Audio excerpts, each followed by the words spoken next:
من جديد إليك كابتن خالد. الكرة المغربية تبني النجاح على النجاح بعد أن تألقت في المونديال الرجال النسخة الأخيرة في قطر ومربع ذهبي. هذا المنتخب يصل إلى المباراة النهائية وينتظر موعد من العيار الثقيل مع الأرجنتين، وثأر للرجال لأنه أقصى نعم. فرنسا من السيمي فاينل دور نصف نعم، النهائي. أقصى فرنسا من السيمي فاينل. بكل أمانة هذا امتداد وتطور، والتطور الواضح الملحوظ مؤخرا للكرة المغربية من حيث تضافر الجهود. وكل أمانة الدعم الحكومي كان متواجد للكرة المغربية، من تجهيز الملاعب، من تكوين المدربين. مهم جدا احنا بنتحدث عن المشروع طويل الأمد. رؤية. نعم، هاي الرؤية طويلة الأمد. لما نيجي نحكي عن نتائج السلام عليكم، مرحبا بكم مرة أخرى في قناتنا وقناتكم على اليوتيوب. كنتمنى تكونوا بخير وعلى خير بصحة جيدة وفي أحسن أحوالكم. أصدقاء ديالي، إلا كنتوا أول مرة كتشاهدوا القناة ديالنا ما تنساوش دعمونا بالاشتراك في القناة أخوتي، لايك أخوتي الفيديو، بارطاجيو الفيديو مع الأصدقاء ديالكم باش تدعمونا ونستمروا في نشر مزيد من المقاطع. في هذا الفيديو اخوتي كما كتشوفوا غادي في هذا الفيديو غادي نشوفوا اشنو قال الاعلام على المنتخب المغربي والتالق ديالو. وطبعا كنتمناو ان شاء الله كل التوفيق للمنتخب المغربي في المباراة النهائية. ان شاء الله يفوز على المنتخب الارجنتيني ويجيب لنا الكأس الغالية، وغتكون لأول مرة منتخب عربي كيتوج بهذا الكأس. هذه أصدقاء ديالي بلا ما نطول عليكم دوزو نشوفوا الفيديو جميعا، نتوما حكموا. اكتبوا لي اسفل التعليقات الاراء ديالكم ونتلاقاو في نهاية الفيديو. أهلا بعودتكم من جديد. تواصل كرة القدم المغربية تألقها، حيث بلغ المنتخب المغربي تحت 20 عاما نهائي كأس العالم للمرة الأولى في تاريخه، وذلك بعد فوزه على فرنسا بركلات الترجيح 5-4 عقب تعادلهما بهدف لمثله. تألق حارس مرمى المنتخب المغربي وهو الحارس الثالث عبد الحكيم مصباحي كان مفتاح الفوز في ركلات الترجيح، فيما يسعى أشبال الأطلس لإحراز اللقب أمام المنتخب الأرجنتيني العتيد والعريق في المسابقة، والذي تفوق على كولومبيا بهدف دون مقابل. تقام المباراة النهائية يوم الاثنين المقبل 19 من تشرين أول على ملعب سانتياغو الوطني في تشيلي. من جديد إليك كابتن خالد. الكرة المغربية تبني النجاح على النجاح بعد أن تألقت في المونديال الرجال النسخة الأخيرة في قطر ومربع ذهبي. هذا المنتخب يصل إلى المباراة النهائية وينتظر موعد من العيار الثقيل مع الأرجنتين، وثأر للرجال لأنه أقصى نعم. فرنسا من السيمي فاينل دور نصف نعم، النهائي. أقصى فرنسا من السيمي فاينل. بكل أمانة هذا امتداد وتطور، والتطور الواضح الملحوظ مؤخرا للكرة المغربية من حيث تضافر الجهود. وكل أمانة الدعم الحكومي كان متواجد للكرة المغربية، من تجهيز الملاعب، من تكوين المدربين. مهم جدا احنا بنتحدث عن المشروع طويل الأمد. رؤية.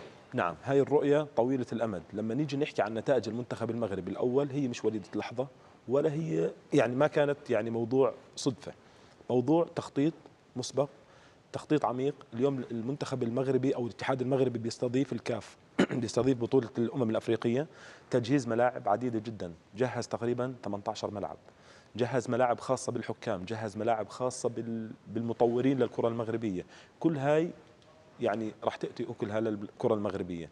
التطور حديثا ما بنتحدث عن نتائج، نتحدث عن فلسفة كرة قدم، نتحدث عن تخطيط مسبق، نتحدث عن فلسفة واضحة ومبنية عمل على استراتيجي. عمل استراتيجي ممنهج، عمل استراتيجي طويل للأمد. مش اليوم إحنا بندور على بطولة ونخسر بعد 10 سنوات ما بنتأهل ولا مرة على كأس العالم. بين حارسين وجيلين. بونو في المونديال الماضي في ركلات الترجيح في أكثر مواجهة أبدع وقاد المغرب بالمربع الذهبي. مصباحي يقود المغرب للمباراة النهائية على حساب فرنسا ضد الأرجنتين. والحارس الثالث والحارس الثالث يعني شوف الأول، شو مستوى الأول والثالث، ما في هناك تباين ما بين المستويين.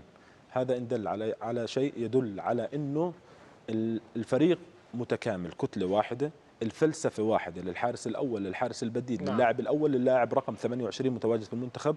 كله بيعمل ضمن منظومة معينة. نعم. المنتخب المغربي بكل أمان استحق التواجد في المباراة النهائية، ونتمنى أنه يفوز في هاي البطولة، بطولة نتمنى الشباب. ذلك. طلحة، تراها مهمة صعبة أمام الأرجنتين؟ لديها تاريخ حافل بالألقاب، هذه بطولة مفضلة للأرجنتين.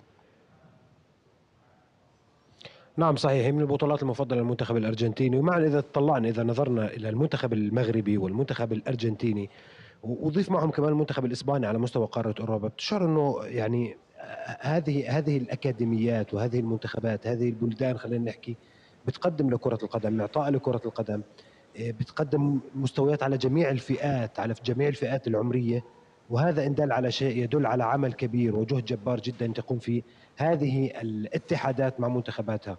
ومن هنا معا احنا حتى الآن يعني إذا ربطنا الموضوع منتخبنا الوطني الأردني، هذه دروس وعبر من أين يتم نشأة كرة القدم. الكابتن خالد سعد معك اليوم، هو مدرب منتخب الناشئين. يعني أنتم هنا المستقبل بصراحة. الاهتمام بهذه الفئات العمرية بالناشئين، هذا الشيء اللي من الممكن يخرج لنا أجيال ذهبية إن شاء الله على يد الكباتن والكابتن خالد سعد. يعني كابتن خالد، ماذا ترد على طلحة ب 30 ثانية؟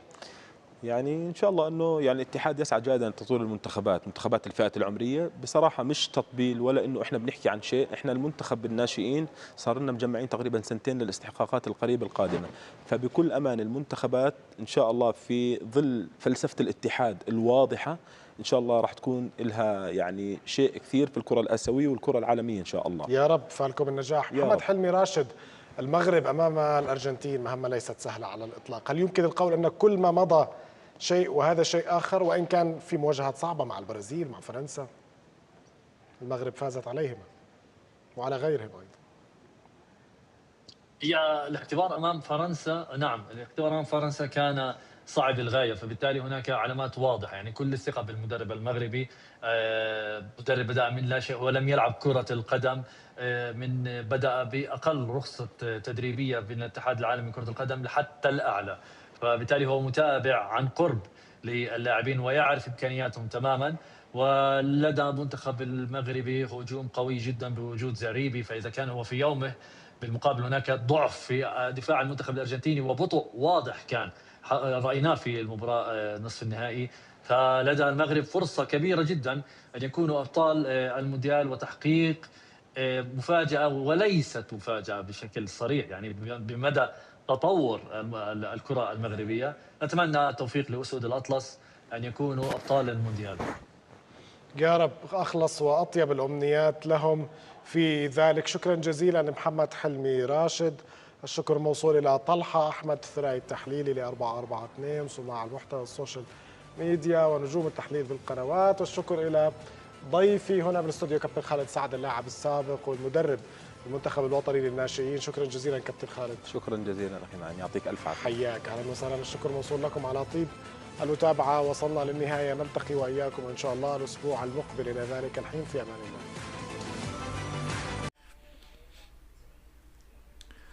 وصلنا للختام ديال الفيديو، ما بقى لي الا نودعكم. نتمنى ان شاء الله الفيديو يكون نال الاعجاب ديالكم اخوتي، ونتمنوا طبعا كل التوفيق للمنتخب المغربي في المباراه المقبله ان شاء الله. كيف ما شفتوا اخوتي في الفيديوهات، فكاع الاعلام يعني كيطبل المنتخب المغربي فهمتي، يعني بحال جاهم هذا الانجاز اعجازي. يعني صراحه راه انجاز اعجازي، يعني صعيب باش منتخب عربي يوصل ويلعب. وشوف المجموعه اللي لعبنا فيها حنايا، اسبانيا يعني البرازيل، يعني مدارس كلها مدارس قويه. ما طحناش مع ديك كاليدونيا الجديده ولا طحنا مع شي استراليا ولا شي فرق يعني اللي ضعاف شي شويه. فاحنا طحنا مع تقريبا من المباراه الاولى اسبانيا، يعني مدرسه بلا ما نهضروا عليها. البرازيل يعني ملوك الكره. المكسيك السرعه، المكسيك كيطيروا تبارك الله. كوريا يعني دقه وخفاف تبارك الله، كثير الريشه تا هما تبارك الله اشكلوا علينا واحد الخطوره. امريكا اللي كتمرشحه بقوه، ويعني ضربت كاع المنتخبات فرنسا ولا الطاليان بثلاثيه نظيفه. وفي الاخير تهزم منتخب فرنسي، يعني راه ما لا علاقه بالماتش ديال الميريكان مع فرنسا، راه ما كتبدل، راه نصف نهائي كيولي فيه تاكتيك اخر. يعني راه شحال من واحد تيقول لك راه ضربتها الميريكان بثلاثه، راه حنا نضربوها، ما حنا ضربنا الميريكان راه نضربوا فرنسا. لا، هادشي راه ما كاينش اخوتي في كره القدم. راه ممكن فرقه تخسر ب7-0 مع فرقه وتجي معاك نتايا وتمحنك يعني وما تربحهاش. ف يعني باش ما يقارنش بنادم بين فرنسا وامريكان، فرنسا المغرب، يعني راه شوف البارح المباراه يعني كانت صعيبه بزاف. اصدقاء ديالي وصلنا للختام، ما بقى لي دابا الا نودعكم. نتلاقاو في فيديو قادم ان شاء الله.